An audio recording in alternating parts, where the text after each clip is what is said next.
Ќе се обидам да направам објаснување што постои надвор од ова физичко што ние го гледаме во нашиот реален материјален свет.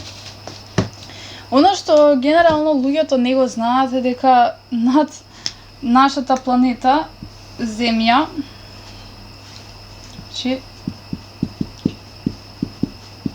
има духовен свет кој што луѓето не се свесни. Значи, она која апостол Павле која кажал тргај се од злото и тај кон доброто.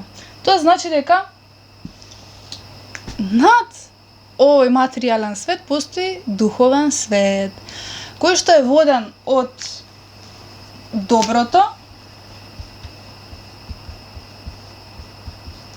и свет кој што е воден од злото или паднатиот ангел, Луцифер, сатаната.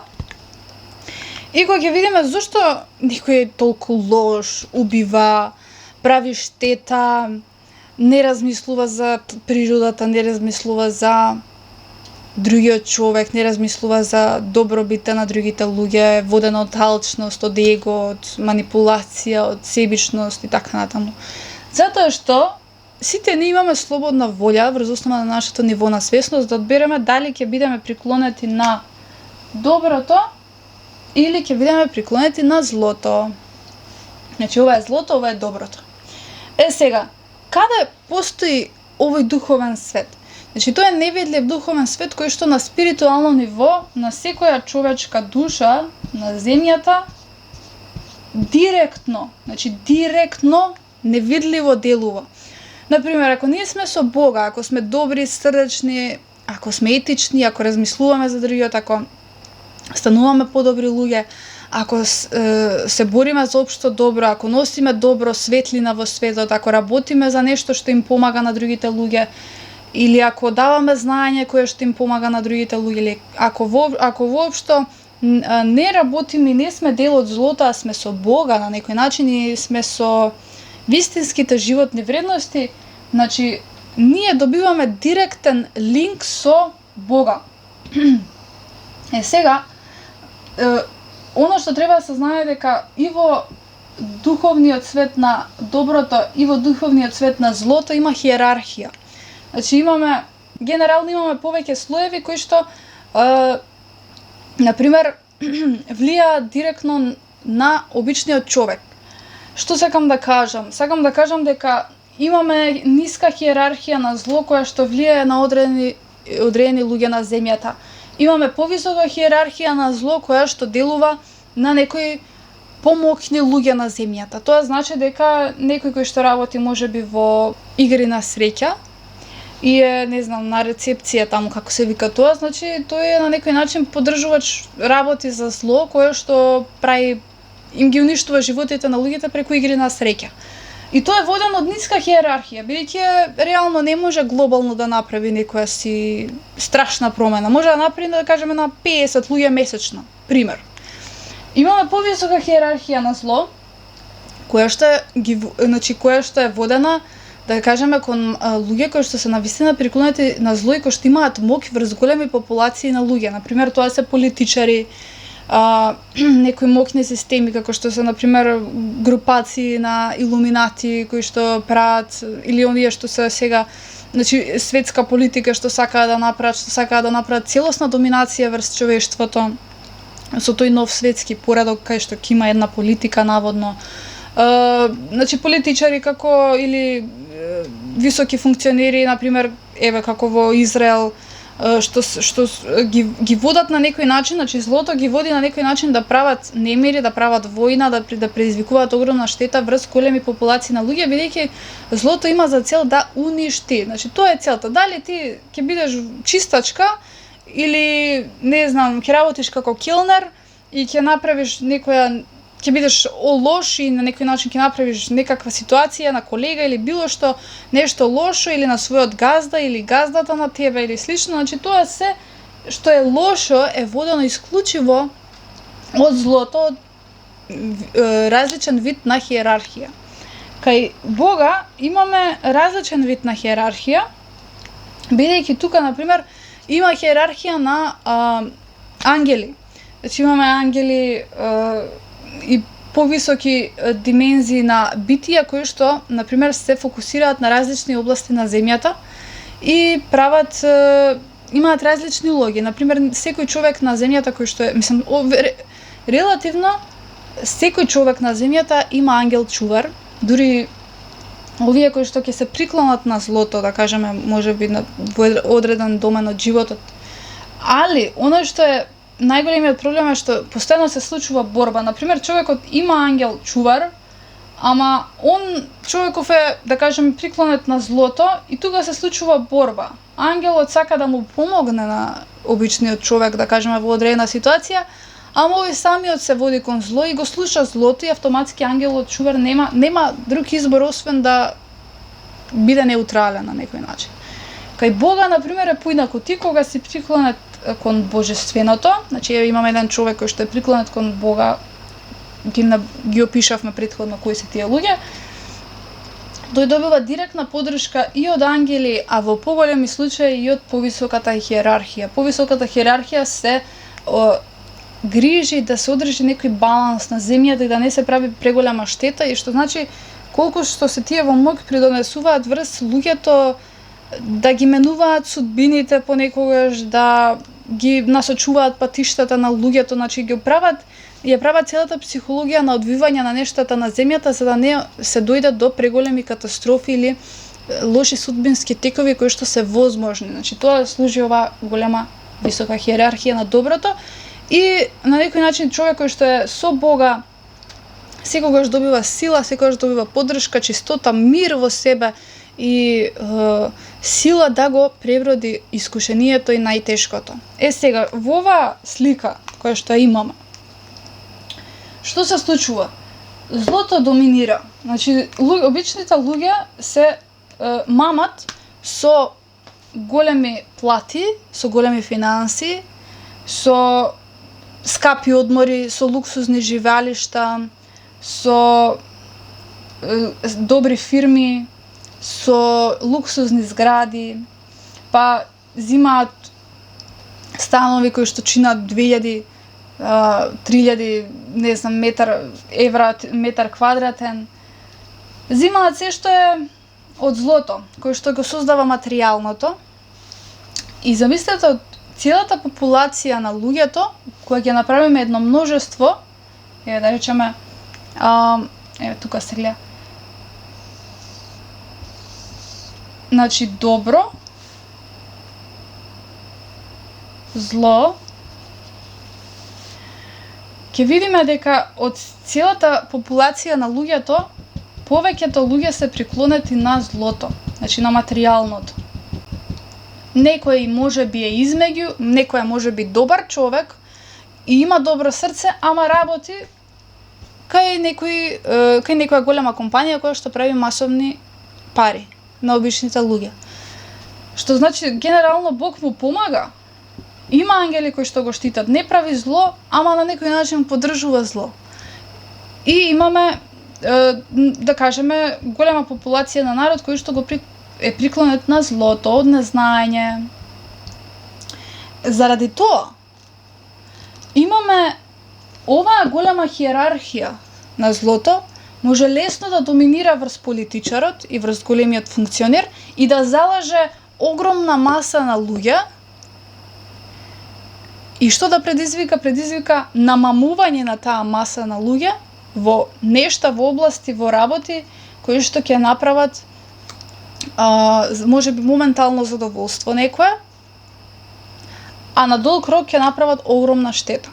Бидејќи на сатаната, на Луцифер, целата идеја му е уништувањето. Значи, самата борба, уште од почетокот на човештвото, на земјата, била помеѓу со тоа што Бог, а не го споменав тоа, значи Бог седи, Бог е над ангелите, над целата хиерархија на доброто и над злото, што значи он може многу лесно да го уништи злото. Ама ако го направи тоа, фактички не уништува нас слободната волја. Ние врз основа на тоа што имаме слободна волја, имаме прилика преку злото да научиме дека тоа не е добро и да се оттргнеме и да си го најдеме патот кон доброто, кон светлината и да најдеме еден убав живот кој што ќе биде квалитетен за нашата душа.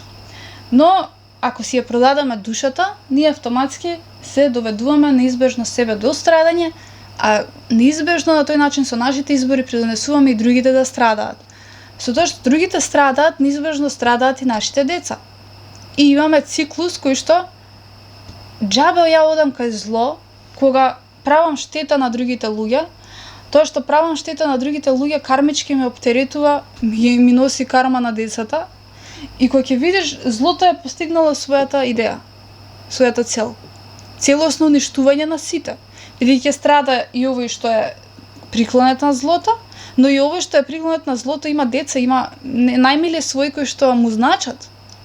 И тие ќе страдаат, и овие луѓе кои што тој прави придонес да страдаат и се доведува до тоа сите луѓе да страдаат на земјата заради неразмислувањето, заради моменталните минливи потреби на човекот. И на тој начин еве сме ние денеска. Каде сме? Значи ние живееме во ера каде што злото доминира. Сега да не навлегувам преку кои аспекти, ќе зборувам во некои други видеа, меѓутоа еве сликата која што денеска живее на нашата планета Земја. На кој начин функционира, еве да кажеме, демонските сили? Пример. Еве имаме еден човек кој што живее нешто, не знам, неутрален, не прави некоја голема штета, ама си вика, ај ќе се запослам ја кој оваа компанија, ќе си добијам некоја добра платичка и ќе живеам супер, ќе идам на одмори, ќе се хранам скапо, луксузно, ќе си купувам добар стан. Пример, не знам, еве да кажеме дека е тоа осигурителна компанија некоја која што ќе ти овозможи добар профит, добра плата и ти доаѓаш тука, ама таа осигурителна компанија е измислена, таа е чисто зло, само за перење пари. Значи немој да мислите дека осигурителните компании прават нешто добро. Значи тоа е измислено колку да те наводно ти влева страв дека без нас ти не можеш да живееш. Но еве, да кажеме дека е тоа. Овој човек кој што го одбира тоа, автоматски обавезно се приклонува на еден демон или на повеќе демони од црната хиерархија. Штом се случува тоа? Овие директно конципираат, значи прават сплетки, прават моменти кои што на некој начин му даваат задоволство, како на пример наркоманот кој ќе почне да зима дрога, добива задоволство, добива моментална енергија, добива сила, добива пари, добива луксус и тоа трае можеби години и години. Ама на долг рок му го уништува целосно здравието, душата, психата и телото. На ист начин, буквално на ист начин функционира злото. Значи те мами, ти носи задоволство, ти носи изобилие и ти носи понатаму проблеми во кои што тие проблеми ти мислиш дека се нормални, а всушност не се нормални. Всушност тие проблеми ти се произлезени од контактот, линкот кој што го имаш со злото. Правиш пари на обични луѓе, ги залажуваш со некои осигурителни полиси и добиваш пари за тоа, плата, со таа плата си го храниш семејството, а мислиш дека ништо не се случува на духовно ниво. Уствари ти дебело кармички се оптеретуваш, кој што од теретот најчесто оди кај децата, затоа што преку децата, преку страдањето на децата може најболно да се почувствува кармата. Да видиш што правиш ти на другите луѓе кои што може да ти бидат твои деца. И ова оди во недоглед. Замислете го овој принцип и систем на функционирање во секоја сфера, буквално во секоја сфера.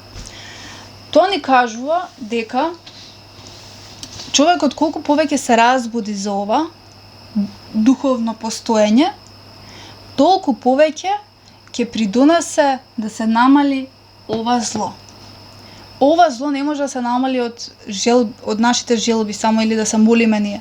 Не, Значи ова зло ќе се намали кога големата популација на луѓе, значи масата на луѓе ќе го намалат придонесот и контактот со тоа зло. И ќе тргнат кон духовност, кон покајување, кон почист дух, кон смирување малку на духот и телото, кон Библија, кон Куран, кој секој во својата може би религија, кој што ќе почне да ги почитува законите, кој ќе се врати кон Бога. Значи кон Богот кој што наумил да има природа, здравје, среќа, мир. Се што е ова материјално, што може да го јаде молецот и рѓата, таму лежи сатаната. Ете, со овие сознанија размислете вие што поддржувате и потоа да не се чудиме од каде ова зло што постои на земјата. Злото е од нас. Злото е од нас луѓето. Ние го поддржуваме злото. Така што преземете си одговорност за својот живот, направете лична истрајна промена, отрегнете се од зло, поправете се како човек, како личност и верувам дека страдањата ќе ви се намалат, кај повеќето луѓе, човештвото ќе отиде на прав пат, а дека ќе има страдања, ќе има бидејќи некои нешта и не зависат од нас, како што кажав, големите политичари кои што ние всушност ги исто ги поддржуваме се најголемиот проблем тука у целиот процес. Политичарите се најголемиот проблем. Тие го ја местат структурата на општеството. Ако ќе видиме дека тие се ни обични луѓе кои што малтене се како јас, ти ништо посебно, некои стекнати знаења и дипломи од не знаеме од какви учења, еве да ги нема сите тие факултети, дипломи, ќе видиме дека се малтене обични луѓе како јас и ти, кои што се ставени на функција, ама на функција се не се луѓе кои што имаат добра чиста намера. Кои што имаат свест, интелигенција, мудрост. Не. Таму се луѓе кои што може да бидат водени од ова зло. Така што јас ви благодарам, а ние се гледаме во следно видео со ново будење.